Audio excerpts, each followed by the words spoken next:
On ne demande pas le désert. C'est le désert qui nous demande. Nous n'avons pas à choisir le type de désert auquel nous sommes confrontés. Que nous soyons des mères célibataires ou que nous traversions un divorce, que nous ayons perdu un emploi ou une maison ou que nous soyons atteints d'une maladie quelconque, nous ne pouvons pas choisir le désert dans lequel nous sommes confrontés. C'est le mystère de la vie.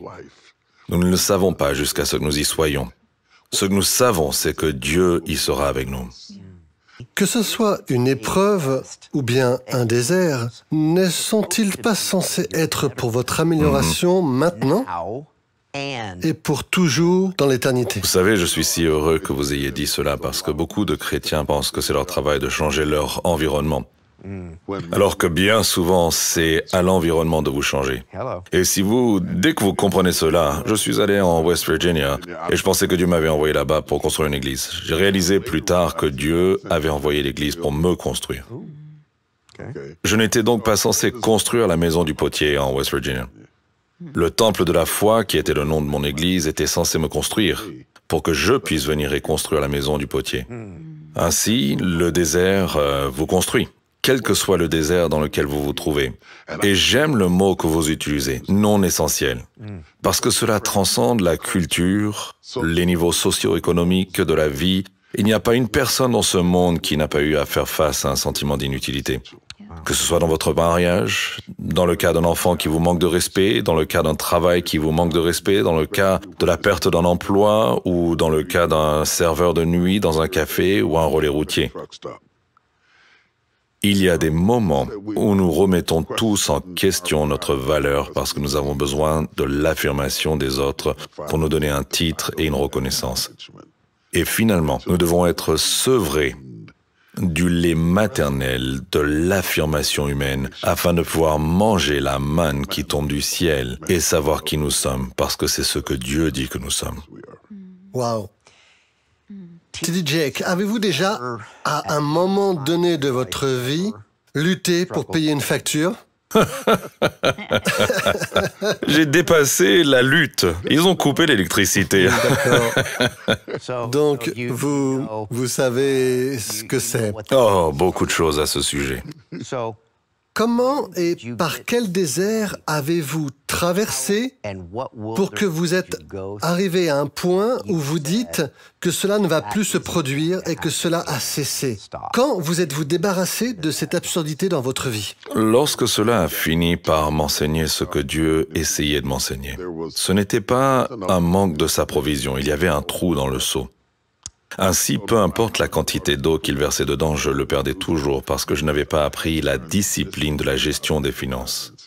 Et une fois que j'ai terminé le cours et que j'ai finalement compris que je n'avais pas besoin d'un miracle pour que Dieu fournisse plus, si plus n'allait pas régler le problème, j'avais besoin d'un miracle pour que Dieu m'apprenne à mettre les priorités au bon endroit, à vivre selon mes moyens et ensuite à travailler pour progresser. Une fois qu'il a réparé le seau, il a commencé à déverser la bénédiction. Dieu est un homme d'affaires. Il ne va pas investir dans une entreprise en faillite.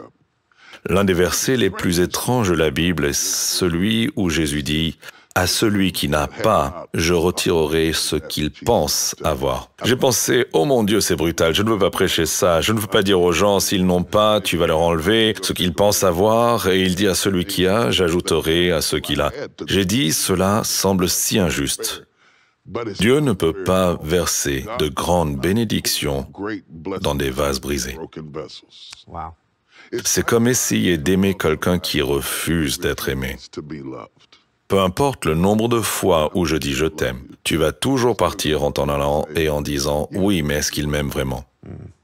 Et ce n'est pas que je ne l'ai pas bien dit, c'est que tu ne peux pas le retenir à l'intérieur. Tu dois aller en thérapie, en classe de prière, te mettre à genoux, et c'est tout ce que tu dois faire jusqu'à ce que tu répares ce trou en toi.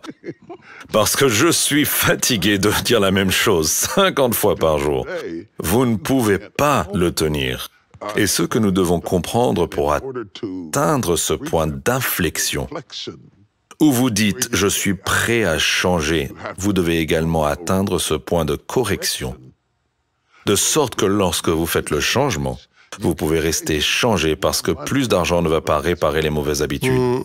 J'ai un couple d'amis croyants messianiques et l'un d'eux, une fois, était à la télévision et enseignait.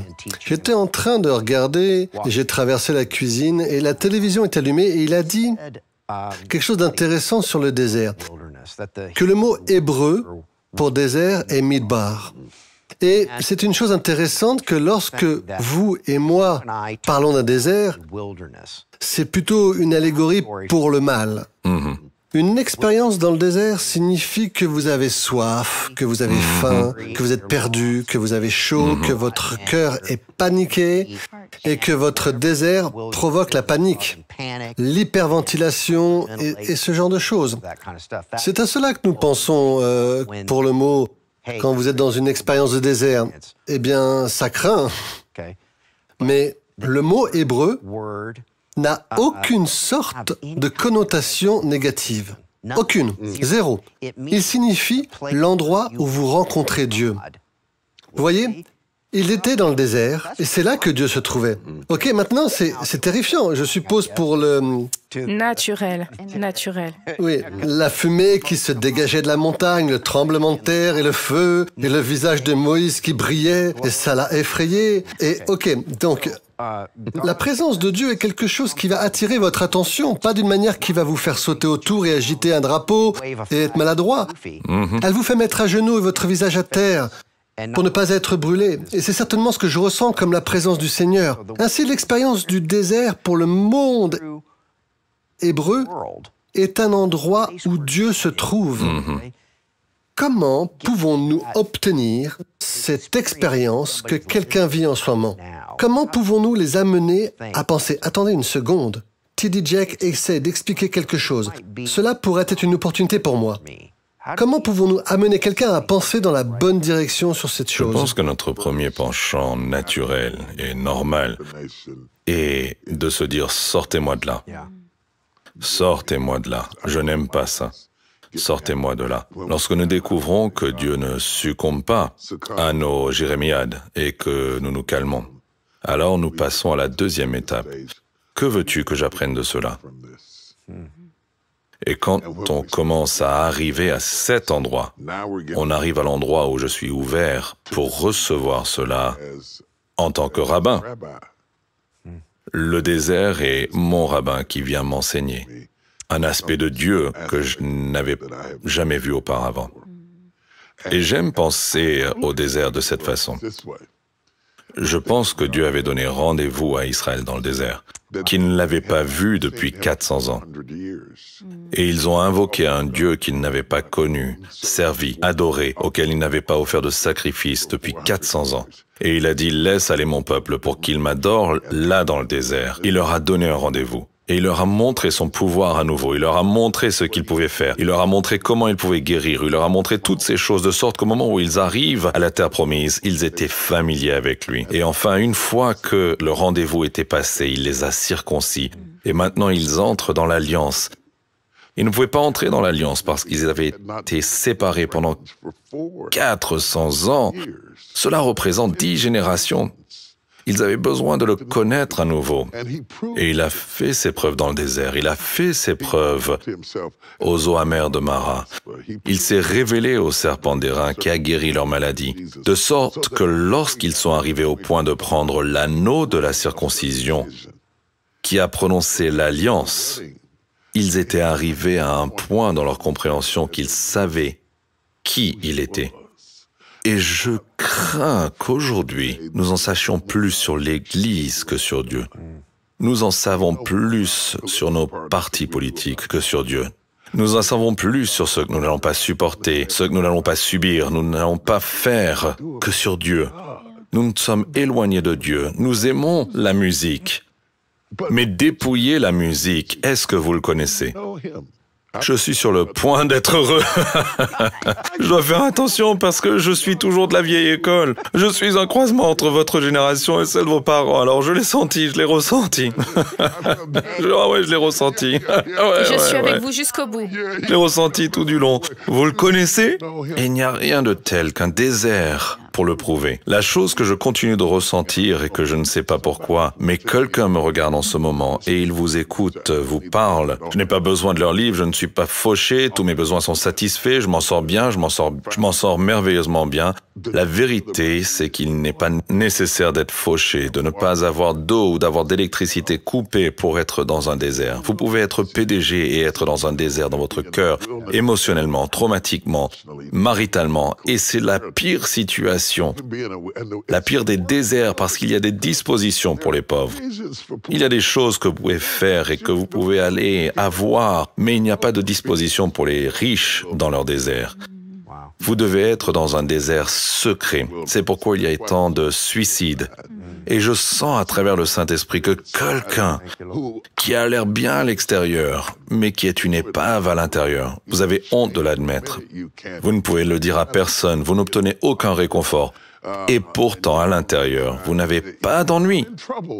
Vous n'avez pas d'ennui. Vous êtes en traumatisme. Et c'est toujours un désert. Et Dieu vous aime toujours. Et Dieu pourvoira toujours à vos besoins si vous vous humiliez et admettez que je suis dans un désert. Je suis dans une suite luxueuse, mais je suis dans un désert. Je conduis une Bentley, mais je suis dans un désert. Et si vous pouvez ouvrir cela devant Dieu et dire « Seigneur, je suis dans ce mariage, j'ai des petits-enfants, j'ai des enfants, je suis dans un désert. » Il viendra dans votre désert. Jéhovah Shammah. Le Seigneur est présent dans votre désert. Et il sera là pour vous. Et je découvre cela parce que nous pensons toujours que les pauvres sont les seuls à souffrir. Mais j'ai appris que les gens puissants, les gens qui réussissent, les gens riches, les gens influents ont leur propre type d'enfer. Et pas de baume pour aller dessus. Mais je vous dis et je vous promets que Dieu voit à travers tous vos artefacts, que d'ailleurs vous allez tous laisser ici sur la terre. Vous n'emporterez rien de tout cela avec vous. Et Dieu sait que vous êtes dans un désert et il vous aime. Et il viendra là où vous êtes. Shalom, j'espère que vous avez aimé cette vidéo. Abonnez-vous pour ne pas rater nos programmes. Merci de faire partie de notre famille TBN. Que Dieu vous bénisse. Shalom de Jérusalem.